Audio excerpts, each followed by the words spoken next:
See, the difference is, you want your kids to love you. That was never a requirement for me. All I wanted is when they reach the age of reason, they respect me. And they do. Because I'm not insecure. I don't need my kids' love. I'm not your mother that need their daughter's love. It's a sickness. That's why the circle of poverty is so hard to break. That's why a woman who saw her mother get beaten, then she gets beat, and then, it goes on and on. Those are tough things to break.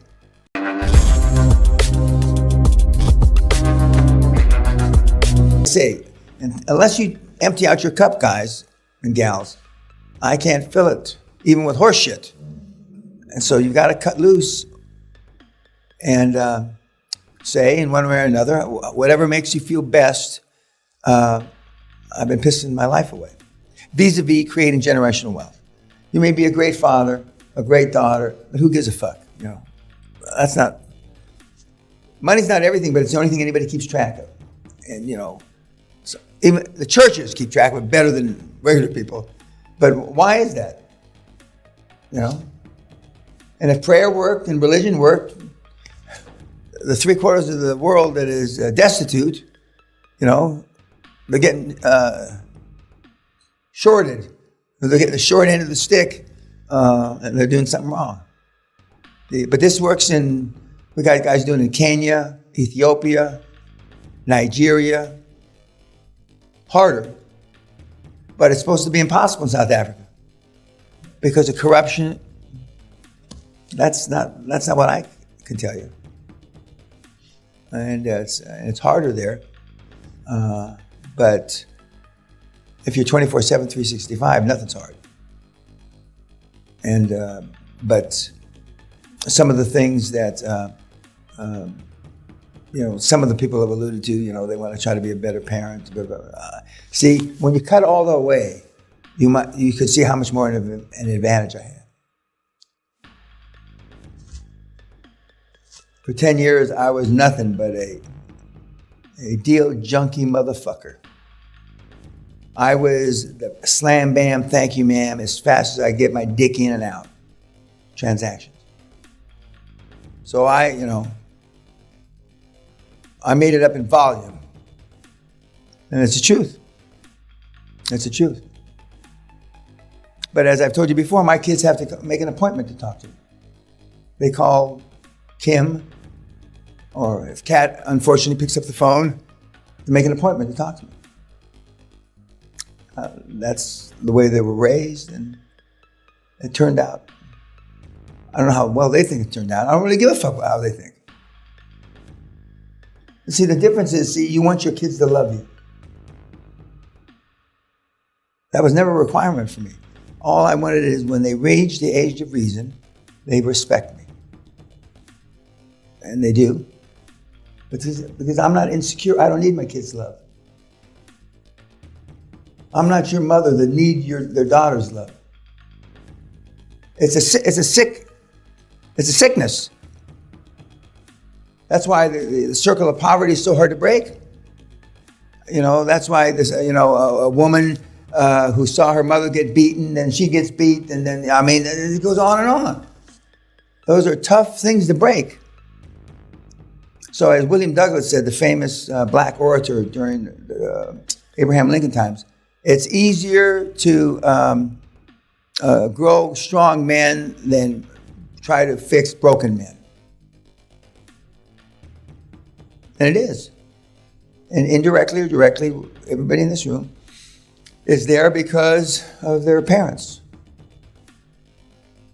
In some cases, you had one parent, and whoever says that one parent can do as well as two parents is sick. They should be locked up, okay? Or in some cases, I think one of you has been raised by your grandparent or grandparents. Normally, they do a better job, but they're easier on you. Grandparents. The great thing of when I met my grandson the first time, and they put it in front of me, and there's a picture online someplace. And I kind of looked at him, and I looked at the people in the room, and Sally said, "Well, kiss him." I kissed him on the forehead. Okay, but anything else? Yes, sir. What makes good partnerships like the Carlyles and the brothers and the ones that you've seen? Are there any other partnerships? What are the characteristics that you find? Deanne and George Verdier, he was the detailed guy and she was the visionary, as I recall. They're retired. They were the first from the 90s. The Goomba brothers have a division of labor that works for them. One is in fact, again, the detail guy, and the other guy is the salesperson. There used to be a saying, one's inside and outside.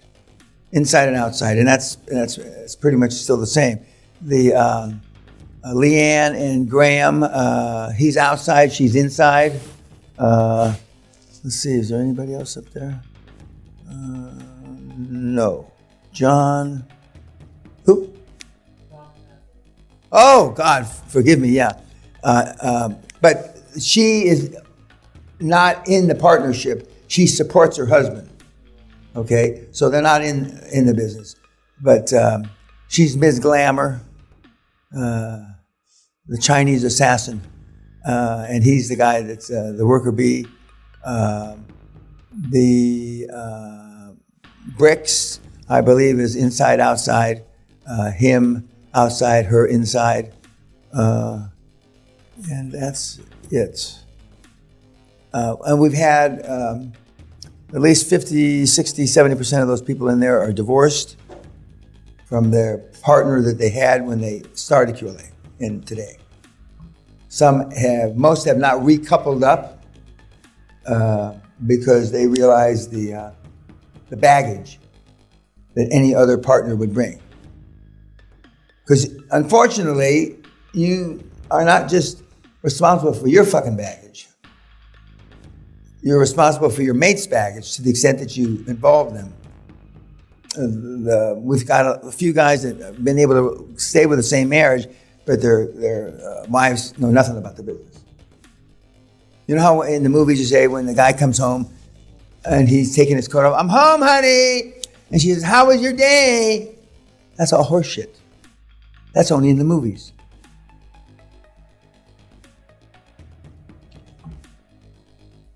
Of course, my first wife would say, "Well, you never came home, so I didn't have to ask you. I wanted to ask you, how was your day?" Some truth in that. But for 10 years, I was married. Great Western was my mistress. And you know how you treat your mistress as opposed to your wife. I'll leave it at that.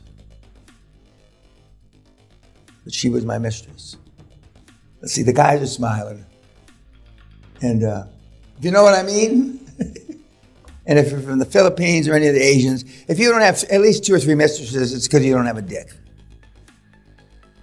I'd like to say, I believe that Asians are the most unfaithful men on the planet.